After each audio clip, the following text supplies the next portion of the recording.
Shalom, shalom, bandeko na ngai. Lelo toza kosala susu partage na biso pe méditation na biso na Jérémie 31.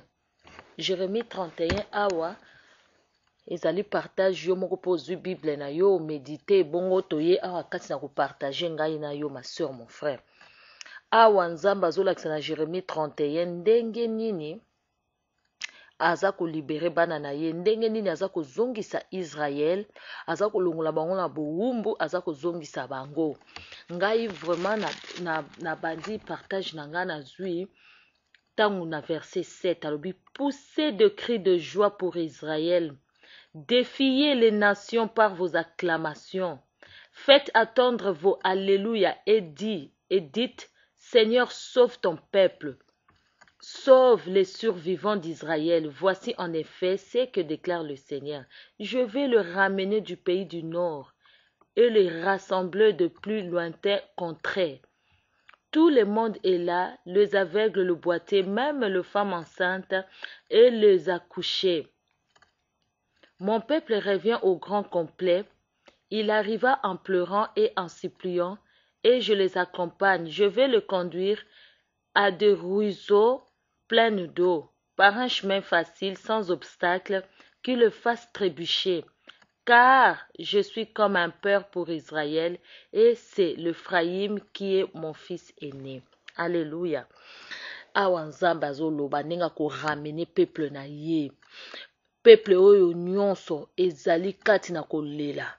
Tolelaka likolo na Nzambe. Nzambe alobi awa. Tokiti na se alobi, car je suis comme un père pour les Congo démocratique. Nzambe azali papa na bino. Eloko moko eza kaka kotosa ye, kolela epai na ye, kotosa kombo ya Nzambe wana, komilela, kolobaki Nzambe totambolaki mabe, Nzambe tokumisaki bikeko, Nzambe tozalaki kati na confusion, Nzambe fungolela biso. Nzambe wana akoramene peuple na ye.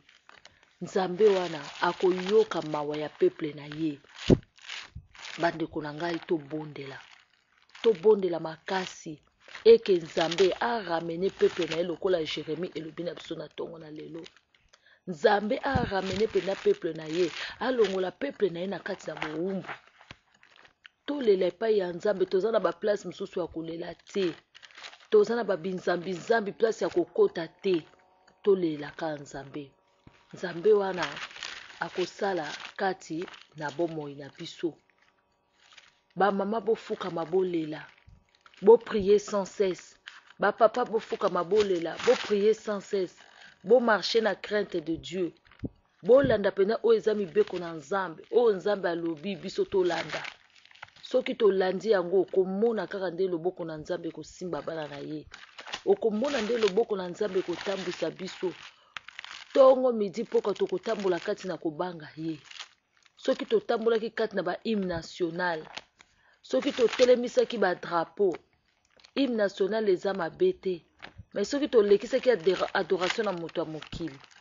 Pona nini te adoration na Nzambe na biso. Tobela Nzambe na biso. Congo esimami na Nzambe bandeko na ngai.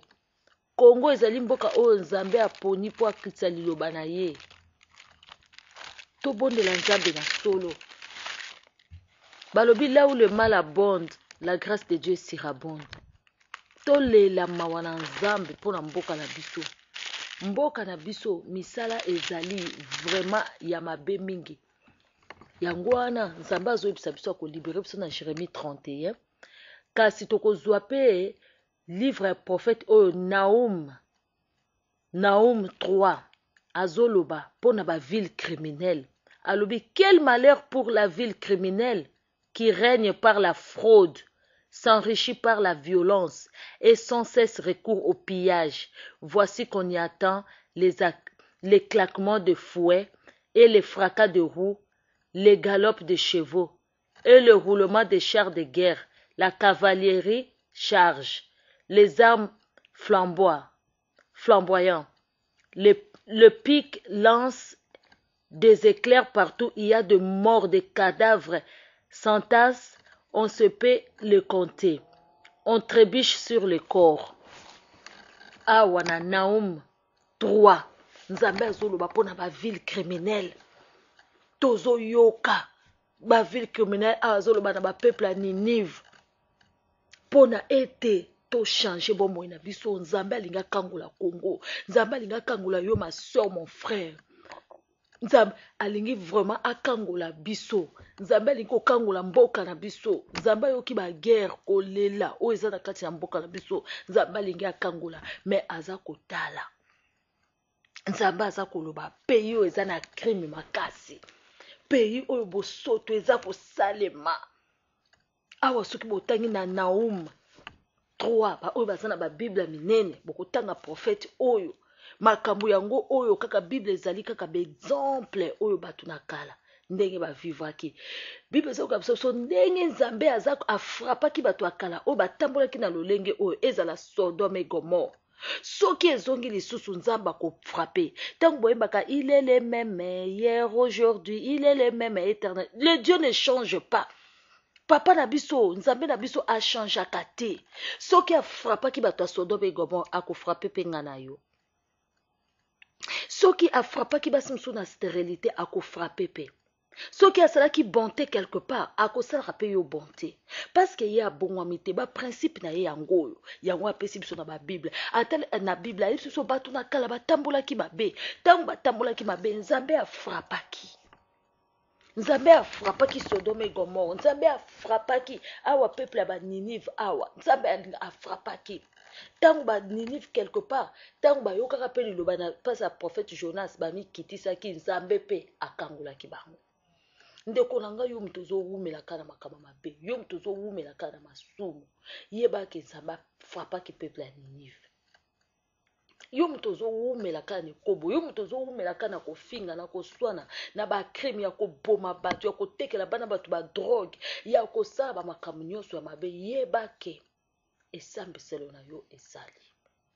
Yebaki un jour okopeye oyo tsa kosala.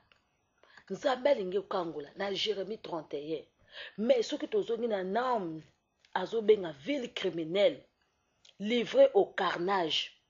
Ville oyo ezali criminelle, ville na biso ya Kinshasa. Tobongama, tobondela Nzambe, totika magui, totika corruption, totika makambo oyo eza kosepelisa Nzambe te, totika débauche oyo eza kati na ville na biso. Ba parents mususu bazotinda bana bazo encourager bana basala débauche mpona bana balia.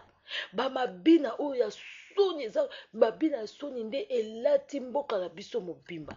Bashege bakomi makambo ekomi ebele oyo bakuluna bandeko na ngai tobondela. Ville na biso ekomi ville moko criminelle. Tobondela tolongwa kati na makambo wana, tolongwa Nzambe azoloba tolongwa na kombo na Yesu, tolongwa kati ya makambo wana nyonso oyo Nzambe alingi te. Tozo continuer kati na partage na biso.